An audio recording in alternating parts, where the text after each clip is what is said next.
बिस्मिल्लाहिर्रहमानिर्रहीम। अस्सलाम वालेकुम नाज़रीन, मैं हूं डॉक्टर अली और आप देख रहे हैं मेरा फेसबुक और यूट्यूब चैनल। नाज़रीन, बहुत बड़ी और अहम खबरें आ गई हैं। इसराइल का एक पूरा शहर बहुत अहम तरीन और स्ट्रेटेजिक पॉइंट ऑफ व्यू से बड़ा ही अहम तरीन शहर है, जिसको हिजबुल्लाह के मिसाइलों ने खाली करने पर मजबूर कर दिया। ये पूरे का पूरा शहर खाली हो गया है, जबकि दूसरी जानिब इसराइली फौज को मैदान जंग के दौरान एक बड़ा धचका लगा है।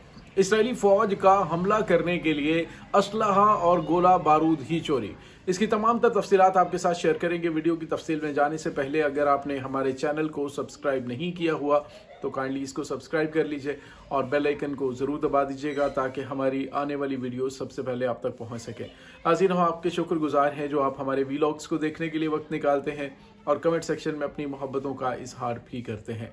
नाज़रीन, इस वक्त हमास और इसराइल के दरमियान जारी जंग की ताज़ा तरीन अपडेट आपको बता रहे हैं। इस वक्त जो मामलात हैं वो आहिस्ता आहिस्ता इसराइल के हाथ से निकलते जा रहे हैं।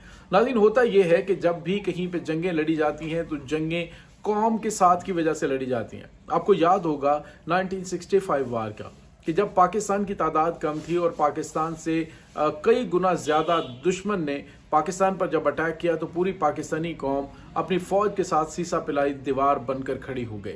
और नाज़रीन, इसी वलवले और जोश की वजह से अफवाज पाकिस्तान ने दुश्मन को नाकों चने चबा दिए और ऐसी तारीख रकम की कि आज तक जो है वो सुनहरी औरात से लिखी जाती है। लेकिन नाज़रीन, यहाँ पे इसराइल और हमास के दरमियान जारी जंग में भी देखा जाए तो पूरी जो फ़लस्तीनी कौम है वो हमास के साथ खड़ी है। बावजूद इसके कि इसराइल की जानिब से तबाहकुन बमबारी की जा रही है, बावजूद इसके कि उनकी जानिब से तकरीबन अभी तक हज़ारों टन वजनी जो बारूद है, तकरीबन बताया ये जा रहा है कि 29-30 हज़ार टन जो बारूद है वो गज़ा की पट्टी पर गिराया जा चुका है। और इसके अलावा जो टैंकों और दीगर जो मिसाइलों के हमले हैं वो अलग से हैं। तो इस तमाम सूरत हाल में भी देखा जाए तो कोई भी शहरी वो फ़लस्तीन को यानी गज़ा के इलाके को छोड़कर जाने के लिए तैयार नहीं है। जो शुमाली गज़ा से जनूबी गज़ा की जानिब मूव करके गए, जैसे ही 7-8 दिन की जंग बंदी हुई उसके बाद वो सारे के सारे अपने इलाकों को वापस आ गए। नाज़रीन, और तो और देखिए कि जब कोई शहीद होता है तो वो सजदा शुक्र बजा लाते हैं। अपने हर बंदा अपने अपने ख़ानदान के कई अफराद जो है वो शहीद करवा बैठा है, लेकिन उनके हौसले और अज़्म नहीं टूटे। लेकिन नाज़रीन, दूसरी जानिब इसराइल की सूरत हाल क्या है?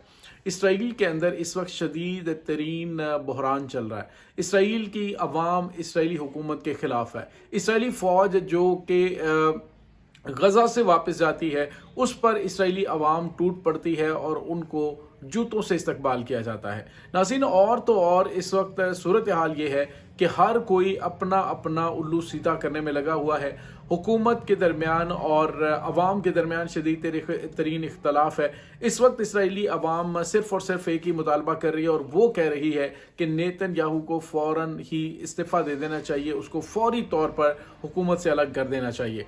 नफ्ताली बेनेट है वो बार बार इस्तीफ़ा देने के लिए कह रहे हैं। और तो और नाज़रीन, कुछ और भी अहम तरीन चीज़ें सामने आ रही हैं और उसमें हम आपको ये बताते चलें कि इसराइल की जो अंदरूनी और बैरूनी सिक्योरिटी है उसमें ढेर सारे मसाइल पैदा हो चुके हैं। अब नाज़रीन, जो खबर सामने आ रही है वो ये है कि इसराइली फ़ौज यानी इसराइल की जो सिक्योरिटी का इंटरनल विंग है जिसमें पुलिस भी शामिल होती है, जिसको शैन बेट कहा जाता है।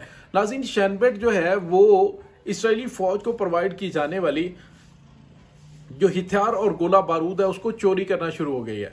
जी हाँ नाज़रीन, ये बहुत बड़ी खबर मैं आपको दे रहा हूँ। एक इसराइली शहरी से बड़ी तादाद में इसराइली फ़ौज को दिया जाने वाला असलहा और गोला बारूद पकड़ा गया है और उसके बाद जब उसका खोज लगाया गया तो पता चला कि उसमें इसराइली पुलिस भी इन्वॉल्व है और इसराइल की जो अंदरूनी सिक्योरिटी है शैन बेट, उसके एक अहम तरीन कमांडो जो कि नेतन्याहू के बड़े करीबी हैं और उसके पर्सनल गार्ड्स में शुमार होते हैं, वो उसमें इन्वॉल्व हैं। तो इससे आप अंदाज़ा लगा सकते हैं कि इसराइल क्या कर रहा है। चंद दिन पहले हमने आपको खबर दी थी कि इसराइली फ़ौज की तकरीबन 45,000 बुलेट्स जो हैं वो चोरी हो गई हैं। इसराइली फ़ौज का ऐसा कहना है। इससे पहले भी बड़ी तादाद में इसराइली फ़ौज का असलहा और गोला बारूद चोरी होता रहा है और इसराइली फ़ौज जो है उसके बारे में लाइल्मी का इजहार करती रही है, तो उसके अंदर के लोग ऐसे हैं जो कि इस करप्शन के अंदर इन्वॉल्व है। और नाज़रीन, अब ये एक बड़ा स्कैंडल खुल गया है कि इसराइल की जो शैन बेट है, जो दाखिला सिक्योरिटी है,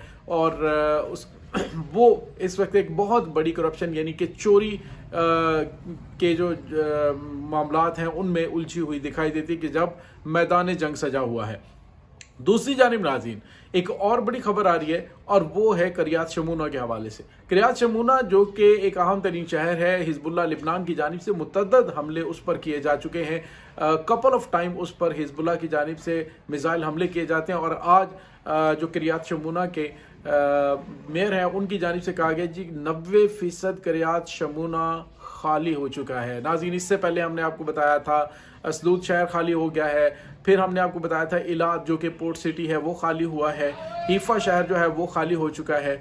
ये तमाम सूरत हाल क्यों पैदा हुई है? इस वजह से कि इसराइल जो है उसको शदीद तरीन मामलात जो है उसमें प्रॉब्लम का सामना करना पड़ रहा है। और नाज़रीन, अब जो इंसारुल्लाह यमन की जानिब से हमले किए जा रहे हैं, अब जो हिजबुल्लाह की जानिब से अटैक किए जा रहे हैं, तो हिजबुल्लाह ने इसराइल की एक और अहम तरीन शहर किर्यात शमूना को पहले तो काफ़ी ज़्यादा नुकसान पहुंचाया और अब उसे खाली करने पे मजबूर कर दिया। नाज़रीन, जिन जिन इलाकों को खाली करवाया गया है उन इलाकों में दोबारा इसराइली शहरी वापस आने की कोशिश नहीं कर रहे। वो कह रहे हैं हम उन इलाकों में नहीं जाएंगे। इस तरह का हमला क्या, अब इसके बाद जो हमला होगा वो और ज़्यादा ज़ोरदार और तबाहकुन होगा, जो हमारी मौत का बायस बन जाएगा। इससे बेहतर है कि हम ये जगह छोड़कर चले जाएं।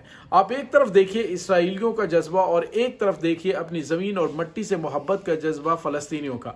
फ़लस्तीनी अपनी जान देने के लिए तो तैयार हैं। अब अमेरिका और यूरोपीय ममालिक की जानिब से उनको लालच दिया जा रहा है कि हम आपको नेशनलिटी देते हैं, आपको हम जॉब्स देते हैं अपने ममालिक के अंदर, लेकिन वो उसे जूते की नोक पर रखे हुए हैं। वो उन नौकरियों के ऊपर थूक रहे हैं, उस गुलामी के ऊपर थूक रहे हैं। वो कह रहे हैं कि हमें सिर्फ और सिर्फ आज़ादी चाहिए, हमें अपनी ज़मीन से मोहब्बत है, हम यहीं पे रहेंगे, यहीं पे जान देंगे, यहीं पे इसी ज़मीन में हमारे बच्चों ने अपनी मुस्कुराहटें तक कुर्बान कर दी हैं, तो हम इसको छोड़ के नहीं जाएंगे।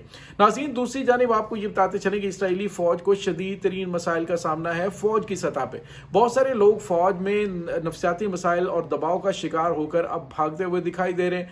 बड़ी तादाद में लोग वो हैं जो फ़ौज में छुट्टी पे गए हैं तो वापस ही नहीं आए और मुल्क से भागने की कोशिश करें। और अब नाज़रीन तकरीबन 75,000 जो यूनिवर्सिटी के तलबा और तालिबात हैं उनको फ़ौज में भर्ती किया गया है। ये बताया जा रहा है कि उन्हें बताया गया कि अब इस इसराइल के लिए कुर्बानी का वक्त आ गया है। उनको थोड़ा सा उनका माइंड जो है वो माइंड वॉश किया गया और उन्हें फ़ौज में भर्ती किया गया है। लेकिन नाज़रीन, आपको ये बताते चलें कि जितने भी इंतहा पसंद जहनों को आप फ़ौज में भर्ती कर लें, उनको फ़ौज में भर्ती करने का आपको फ़ायदा उसी सूरत में है जब आपके पास कोई मोटिवेशन मौजूद होती है। हकीकत यह है कि इसराइल के पास ना तो कोई मोटिवेशन है, क्योंकि जिस तरह से पूरी दुनिया के अंदर इसराइल जलील और रुसवा हो रहा है और हालिया दिनों के अंदर जिस तरह से इंसारुल्लाह यमन ने उनका मौशत का बेड़ा गर्क करके रखा है, इसके बाद अब कोई भी जी शऊर शहरी इसराइली हुकूमत के इक़दामात की ना तो हौसला अफजाई करता हुआ दिखाई देता है। और नाज़रीन, हमने आपको बताया था कि इसराइली फ़ौज ने कुछ दिन पहले क्या किया था कि अपने बटालियन कमांडर्स को कतार में खड़ा करके गोली मरवा दी थी कि वो आगे बढ़ने से इनकार कर रहे थे। वो कह रहे थे हमारी कैजुअलिटीज़ का रेट बहुत ज़्यादा है, बहुत ज़्यादा लोग मर रहे हैं, इसलिए हम आगे नहीं बढ़ेंगे। तो उनको जो है वो मरवा दिया गया। और हमने आपको बताया था कि जुलानी ब्रिगेड के तमाम ऑफिसर मारे जा चुके हैं। अब एक जोफाती ब्रिगेड है जो कि गजा के अंदर ऑपरेशन में अहम तरीन किरदार अदा कर रही है। नाज़रीन, उसके साथ भी यही हो रहा है। बड़ी तादाद में इसराइली फौजी उसके मारे जा रहे हैं, बड़ी तादाद में उनकी कैजुअलिटीज़ हो रही हैं। और एक तरफ सूरत हाल ये है कि इसराइल के कब्रस्तान भरे पड़े हैं जो कि सहूनी फौजियों की लाशों से पटे हुए हैं। और इसराइली हुकूमत जो है वो हक़ाइक़ अवाम को नहीं बता रही, नहीं उनको बताने की कोशिश कर रही। लेकिन इंसारुल्लाह यमन, हिजबुल्लाह और हमास की जो दीगर अस्करी विंग है, नाज़रीन, मैंने आपको बताया कि 300 जो है वो मुख्तलिफ ग्रुप्स हैं जो इस वक्त इसराइल के खिलाफ नबर्दाज़मा हैं। दूसरी जानिब नाज़रीन, आपको ये बताते चलें कि ईरान ने वाज़े तौर पे कहा है कि रेड सी के अंदर इसराइली जहाज़ों को रोकना ना तो दहशतगर्दी है, ना ही आलमी कवानीन की खिलाफ वर्जी है। लेकिन उन्होंने कहा कि जो कुछ अमेरिका की जानिब से किया गया है, जो अमेरिका इसराइल को असलहा और गोला बारूद दे रहा है, वो इंसानी हुकूक की खिलाफ वर्जियाँ, वो आलमी कवानीन की खिलाफ वर्जियाँ हैं। इसके साथ ही उन्होंने ये भी कहा कि ये जो कुछ अमेरिका ने समुंदर में किया है, ख़ास तौर पे जो रेड सी के अंदर उन्होंने यमनी अफवाज पे हमला करके उनके 10 ऑफिसर्स को शहीद कर दिया है। उन्होंने कहा कि ये एक जुल्म बर्बरियत है, ये आलमी कवानीन की खिलाफ वर्जी है और अब इसको इसराइल को इसकी भारी कीमत चुकाना होगी। और नाज़रीन, इसके लिए अब मैदान सज चुका है।